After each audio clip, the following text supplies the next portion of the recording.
All right, welcome back to the channel. Vegan is no longer, in my opinion, the number one type of diet that has the most cultish group of followers and users, practitioners in the world. I'm giving that new vote to Carnivore. And here's why. Oh, before you go running off, here's why. I have a lot to say on this one, okay? First of all, John Hart, Mr. America Hart, is a channel, and welcome back. All right, so back in the day, if you recall, I know a lot of you watching this channel right now will recall how in any social situation, if you were to come upon a vegan and you find yourself, just trying to be social, and if it involved you eating next to them or in the same area eating with them, and you happen to be eating, an animal source of protein, such as a piece of chicken, a steak, or a piece of turkey, or even fish for some of the real hardcore vegans that were out there, it would invite a conversation of sorts where they couldn't hold their disgust back. They just couldn't seem to hold it back. I've been the target of a lot of these conversations on both ends. And I'm here to tell you that at this point in time, having experienced most of my adult life, getting that conversation, that uncomfortable one-way conversation from a vegan who's observing me eating my omnivore diet or plate of food, and trying to push the fact that they saw me as, a killer of animals and, a killer of Bambi, and then also eating something that was completely unhealthy for me in the end as well. They viewed their diet as being just the healthiest thing on the planet. And I wholeheartedly disagree with that. The most recent times, as in these last 5 years or so, Carnivore has come out as pretty popular. I do have a lot of positive things to say, first of all, about those who I've seen and witnessed using Carnivore as a diet, and that is some of them really needed to do it. They needed to get off the carbs entirely. They needed to gather their health. See, I am saying there is a health factor involved in certain ways, especially if they were diabetic or if they were, over the top with, out of control blood sugar, and also extremely overweight. That's a big one too. Eating carbs, processed carbs of all types seem to mess their systems up. And so a large majority of the carnivores who I have met are either, former adult onset diabetics, type 2 diabetics, or they were also, or they were morbidly obese or super morbidly obese. And this was a way of them wrangling it all in and pulling it in. And in effect, their blood work did come back better. In fact, they did return to a better form of health. I've known more people coming from those two situations, diabetic and morbidly obese, using Carnivore to get better blood work. I don't know a lot that I can think of who have just been plain in shape and chose to go Carnivore and got even better blood work when they already had good blood work. So long term, I suppose we will see on that one. And why do I bring all of this up? And I want to share with you why. A few years ago, I did a video on Vince Gironda's steak and eggs diet. Now, Vince Gironda was a Mr. Universe competitor back in the 50s. He had won Mr. California, and he was kind of known for being ahead of his time for the kind of conditioning that he would bring to the stage. He was ripped. He didn't have a ton of muscle, but he was ripped, and he had a pleasing shape to his body. So he would end up marketing that to a great degree. And then the diet practices that he used to get in shape, he would also market that in the future, past his competitive career, because he was handling a lot of movie stars And a lot of those personalities, they did not have a lot of time to get in shape. So they needed a quick way to get into shape. So burn off a lot of body fat. Carnivore is good for that. Okay? So these are just some observations. The diet itself, all by itself, is good for that. Okay? You eliminate all the carbs.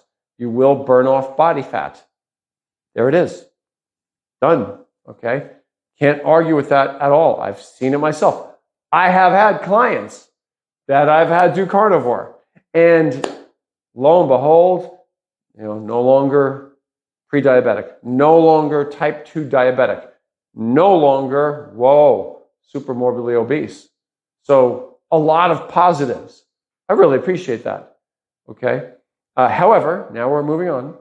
On the negative end, notice when I mentioned everything carnivore just now, I mentioned getting lean. Okay. While in fact that is true, in the bodybuilding world, and I come from the natural bodybuilding realm. In drug bodybuilding, first of all, there's only 2 sports in the world that have a division between drug version of their sport and natural version of their sport. One of them is bodybuilding, of course. We have open bodybuilding, untested bodybuilding, enhanced bodybuilding, because they're enhanced. And then you have natural bodybuilding, drug-tested bodybuilding, and the vast majority of those guys are actually completely clean. You can go ahead and make all your comments on that part that I just said down below. Feel free on how much you don't believe me about that part. Go ahead. I love seeing those comments. However, having said that, the other sport is powerlifting. We have untested powerlifting, free-for-all, and then we have drug-tested powerlifting and powerlifting organizations, okay? So other than that, there are no sports that split it up like that, and you have a legitimate end, 2 ends to the sport. So when it comes to enhanced bodybuilding, so I can speak on bodybuilding. I've been a trainer for 40 years now, and I train myself in natural bodybuilding for the vast majority, or competitively for the vast majority of these 40 years. I competed from age 18 to 52. And in that time, I ran across, just very few who would eat no carbs in natural bodybuilding. I ran across quite a few in enhanced bodybuilding who would not eat carbs.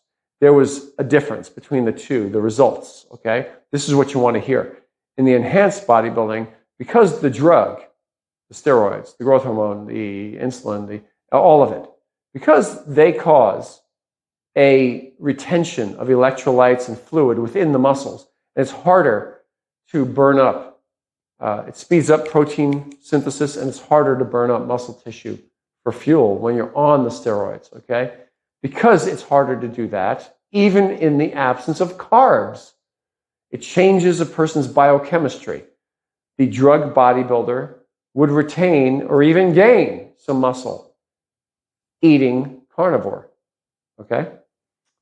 On the other hand, in natural bodybuilding, okay, in no way, shape, or form was it even comparable. The moment you pulled those carbs from the diet, shrink like a raisin. I know a bunch of you all are about to say that's because they lost water from the muscle, but they didn't really lose muscle. You see, in bodybuilding, the size of a muscle matters. Fluid within the muscle matters. Electrolytes within the muscle matters, okay? Glycogen within the muscle matters. Creatine within the muscle matters. All of these things matter besides the actual filaments of the muscles themselves to create the look of big muscles. That's bodybuilding. So now I've said it. Now it's clear. All of those things combine to fill a muscle up. In the absence of carbohydrates, the body does use stored glycogen within the muscle and the liver, but the muscle specifically we're talking about here. And it shrinks. Initially, it shrinks a lot. The muscles shrink on that diet.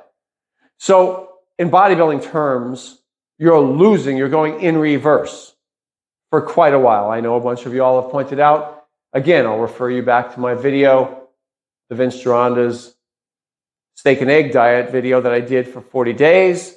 I'll refer you back to that, where you can go ahead and check the comments section on that video, and you can see how many of you all pointed out that yes, your body needs to shift over to using fat as fuel and become fat adapted. All right? However, we're going to point something out here now. The interesting part about that is I've never seen any of those carnivore living bodybuilders, any, who grew after they became fat adapted. That's it. I don't see any of them growing competitive muscle, stepping on stage in natural bodybuilding. None. Natural bodybuilding, I said. Okay? So that's the arena that I can speak from. Okay, drug bodybuilding, I cannot speak to as direct as especially natural bodybuilding. And so in natural bodybuilding, it seems almost contradictory, okay? Going that route, eliminating carbohydrates, saying that so-and-so looks great and they don't eat carbohydrates, without drug tests on them, I'm sorry, I assume they're not natural. If they've grown eating that way, I'm sorry. I have to assume that they're not natural. In other words, they're using a steroid or a HRT or a TRT, which today, by today's standards, HRT and TRT, 150 milligrams a week to 200 milligrams a week, is not just simple HRT, TRT. Okay, go back in time. Let's flash back in time about 20 years. That was a standard 200 milligrams a week in beginning bodybuilding. Bodybuilders would use that for steroids. You know, they grow on it. They would. It makes that much of a difference. Okay? So let's just not kid ourselves. HRT and the TRT, anybody even using that. If they're eating carnivore, they are, in fact, using steroid. So they're going to have an easier time growing muscle. So I have to take them off the board too. All right? So when it comes to training, when it comes to bodybuilding, I have found that the carnivore way of eating is not exactly the success story that it presents itself to be. Now, getting back to the original point of the video, which was the cultish behavior of the practitioners of carnivore. Yeah, I'm saying it. Yeah, I'm flat out saying it.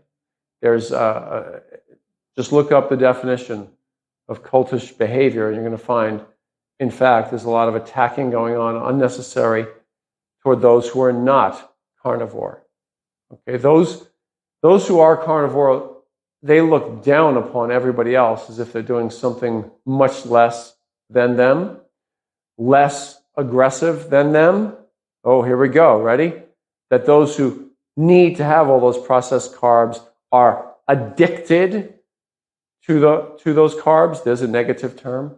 Those who eat all of those carbs eat like children. There's another negative one. Those who eat all of those carbs are not strong enough to eat carnivore. So it's almost like, yeah, it's a badge of honor that they carry.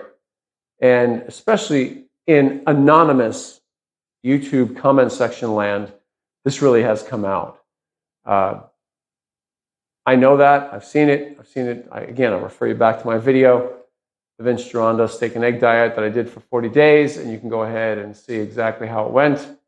I gave it a very, very great shot and did do it successfully, just like Vince did it. And yet, still, those who are carnivore chose to attack. I get it. One of the big proponents of carnivore, and originally I saw him on Joe Rogan, was Dr. Shawn Baker. And I was really interested in listening to him and everything he had to say the first time he was on. And I thought that he was great. And the diet that he described, and I was there. I was 100% there. Everything he said made sense. And at one point, Joe Rogan asked him, have you had blood work? And when he said no, even Joe was astonished. He was caught back by that. And I was too. Going, why wouldn't you do that? just to prove how healthy it is, even more so. So back then, he didn't even have blood work done. So he doesn't know what it was doing to him on the inside.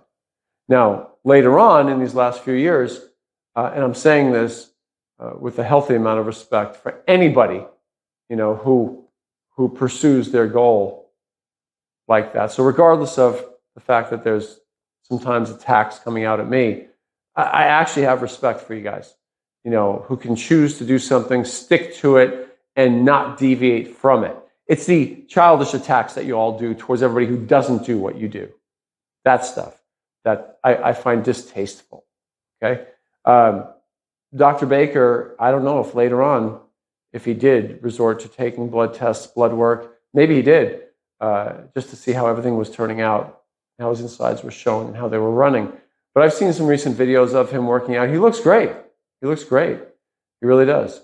Again, I'll refer you back to my earlier comments regarding when someone on Carnivore looks really, really great, okay, and perhaps is gaining muscle. I don't know if Dr. Baker has gained more muscle since he continues on with Carnivore. Maybe he has. But simple fact in my world is, I question the naturalness of anybody at that point. That's all.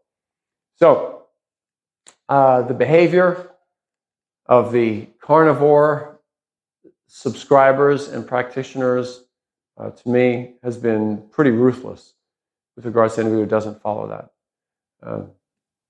That's it. The video is about that. So let me ask you, before you go, okay? Off to my left, you're going to see a little disc pop up. That is the subscribe button for my channel. If you give that thing a tap, that'll let YouTube know that you want to know when my new videos come out. Down below, you're going to see a thumbs up button. Once you give that thing a tap as well, and it'll turn blue, and that'll let the YouTube algorithm know that you're liking the videos that I'm doing, and I welcome you to come on back and view some more. That's it from my heart to you, John Hart.